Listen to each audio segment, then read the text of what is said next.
హద్దులేని ఇల్లు ప్రభావం చెప్పండి. చాలామంది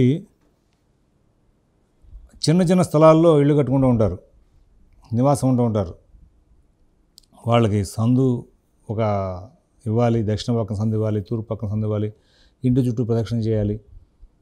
వీటి మీద అవగాహన పాపం తక్కువగా ఉంటుంది. ఎందుకంటే వాళ్ళకి తక్కువలో ఉన్నంతలో జాగ్రత్తగా కట్టుకోవాలని. హద్దులేని ఇంటి ప్రభావం ఎట్లా ఉంటుందంటే, నువ్వు వాస్తు ప్రకారంగా ఇల్లు కట్టుకోవడం ఫస్ట్ కుదరదు నీకు, హద్దు లేదు కాబట్టి. ఎందుకంటే 1/9 వంతు ఇంటి చుట్టూ ప్రదక్షిణాన్ని వదిలిపెట్టమంటాడు. వాస్తు సైన్స్ అంటే ఇట్లాంటివే సైంటిఫిక్ మాటలు చెప్పాడు వాస్తులో, మహర్షి చెప్పినటువంటి వాక్యాల్లో.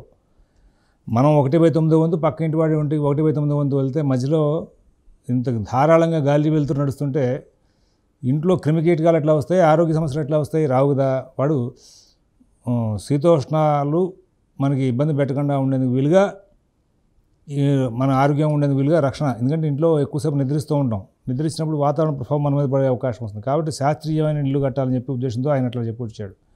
కాబట్టి బేసిక్ ప్రిన్సిపల్స్లోనే ఆయన దానికి అట్లాగా ఏర్పాటు చెప్పేశాడు. కాబట్టి సందులు లేకుండా ఇల్లు కట్టుకోవడం తప్పు, ఫస్ట్ పాయింట్. తర్వాత ఇంకా సందులు లేకుండా ఇల్లు కట్టుకోవాలని నీకు చిన్న చిన్న స్థలాలని కారణం కట్టుకోవాల్సి వస్తుంది. నేను ఫీల్డ్లోకి వచ్చాక చిన్నతనంలో కుదరగా ఫస్ట్ స్టార్టింగ్లో ఎవరైనా ఏమంటే హద్దు మీద కట్టించండి అంటే దక్షిణ వైపు పడమర వైపు కట్టించి ఉండవచ్చి సుమారుగా వెంటనే ఇమీడియట్గా ఒక 2-3 ఇయర్స్లో దాని మీద ప్రభావాలు, చెడు ప్రభావాలు చూసి వదిలేట్లా కట్టించకూడదని చెప్పేసి వెంటనే రెక్టిఫికేషన్కి మార్గం ఆలోచించాను. ఆలోచించి ప్రహరీ 4 వైపులా ఇంటికి ప్రహరీ మనకు ఉండాలి. ఉంటే పక్కింటి వాడి వాస్తు దోషాలు మన మీద పడకుండా ఉంటాయి. లేకపోతే నువ్వు వాస్తు ప్రకారం ఇల్లు కట్టినా సరే ఇక్కడ సందు లేదు, ఇంటి చుట్టూ సందు లేదు, మన కాంపౌండ్ లోపల మన ఇంటి చుట్టూ సందు లేదనే మాట ఒకటి పక్కన పెడితే, నువ్వు వాస్తు ప్రకారం ఇల్లు కట్టించిన హద్దు మీదకి ఇల్లు కట్టిన కారణంగా పక్కింటి వాడి వాస్తు దోషాల మీద పడతాయి. నీకు ఒకవేళ దక్షిణ పక్కన కానీ పడమర పక్కన కానీ నువ్వు హద్దు మీదకి ఇల్లు కట్టేసావు, కాంపౌండ్ లేదు నీకు, ఆ పక్కింటి వాడు పొలంలో ఉన్నాడు నీకంటే, ఆ దోషం మీద కొట్టేస్తుంది. దక్షిణం పక్క నీకు రోడ్డు ఉంది, ఆ రోడ్డు పడమరకి వాటంగా ఉంది, నైరుతి డౌన్ అవుతుంది, నీకు ఇంటికి ప్రహరీ లేదు, వెంటనే నీకు ఆ రోడ్డు ప్రభావం నీ మీద పడుతుంది. ఒకవేళ తూర్పు వైపు ఉత్తరం వైపు వాడు 5 అంతస్తులు 6 అంతస్తులు కట్టేశాడు, నీకు అంత కట్టుకునే ఓపిక లేదు, నువ్వు తూర్పు వైపు ఉత్తరం వైపు ప్రహరీలు కట్టలా, ఆ ఇంటి వాళ్ళ దోషాలు నీ మీద పడతాయి, ప్రోగ్రెస్ ఆగిపోతుంది ఇల్లు ఎత్తుగా ఉన్న కారణంగా. నీకు ఉత్తర పక్కన నీకు ఒకవేళ ఉత్తర పక్కన వాడు ఇంట్లో ఆగ్నేయంలో టాయిలెట్ కట్టాడు, వాడు ప్రహరీ కట్టలా, నువ్వు ప్రహరీ కట్టుకోవాలా, నీ ఉత్తరం కట్టుకోవాలా, వాడు దక్షిణం కట్టుకోవాలా.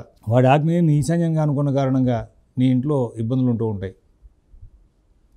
మరి ఇలాంటి దోషాలు నీకు నైరుతిలో ఉన్నటువంటి వాడు ప్రహరీ కట్టుకోవాలా, నువ్వు ప్రహరీ కట్టుకోవాలా, వాడింట్లో వాడు బావి తవ్వాడు, నీకు వెనకాల గొయ్యి ఉన్న దోషం నీకు వస్తుంది, వాడింట్లో గొయ్యి తవ్వుకోవడం నీకు దోషం రావడం ఏంటి? ఇది ప్రాక్టికల్. కాబట్టి మన ఇంటికి ఫస్ట్ ఇల్లు కట్టుకుంటామంటే ఇల్లు ఎట్లా కట్టామని కంటే కూడా హద్దు చూపించడం అనేది ప్రధానం. నువ్వు కాంపౌండ్ వాళ్ళు బ్రిక్ వర్క్ చేస్తావో తెలియదు, లేదు 10 అడుగులకు ఒకసారి చిన్న కర్రపాతి తాడు కడతావో తెలియదు, తడికలు కడతావో తెలియదు, తాటాకులు కట్టుకుంటావో తెలియదు, లేదంటే కనుక బాబుడు వేరు కట్టుకుంటావో తెలియదు. ఏదో విధంగా నీ ఇల్లు కట్టుకుంటే నువ్వు ఇల్లు ఎట్లానే కట్టుకోపోయినా బంగారు బిటుకులతో కట్టుకుంటావో, మట్టి ఇటుకలతో కట్టుకుంటావో, డాబా కట్టుకుంటావో, పాక కట్టుకుంటావో, ఏ ఇల్లు కట్టినా సరే నీ ఇంటికి ప్రహరీకి కొంత 4 అంగుళాలు చుట్టూ వదిలేసుకుని ప్రహరీ చూపించుకోండి. ఆ ప్రహరీ మీదకి ఎటువంటి కట్టడాలు రాకుండా మొత్తం ఈశాన్యం ప్రభుత్వ ఆగ్నేయం వరకు, ఆగ్నేయం దగ్గర నుంచి నైరుతి వరకు, నైరుతి నుంచి వాయువ్యం వరకు, వాయువ్యం దగ్గర నుంచి ఈశాన్యం వరకు ఖచ్చితమైనటువంటి ప్రహరీని క్లియర్గా చూపించుకోగలిగితే అప్పుడు పక్కింటి వాళ్ళ వాస్తుదోషాలు మీ మీద పడకుండా కేవలం మీ వాస్తుదోషాలు మాత్రమే, మీరు వాస్తు బాగుంటే మీకు వాస్తు కలిసి వస్తుంది, వాస్తు తేడా ఉంటే వాస్తు పోతుంది. ఈ విధంగా హద్దు యొక్క ప్రభావం చాలా ఉంటుంది. కాబట్టి దాన్ని గమనించుకుని ఫస్ట్ ఇంటికి అంటే కూడా ఇంటి లోపల హద్దుకి ప్రయారిటీ ఇస్తారని చెప్పి ఆశిస్తూ స్వస్తి.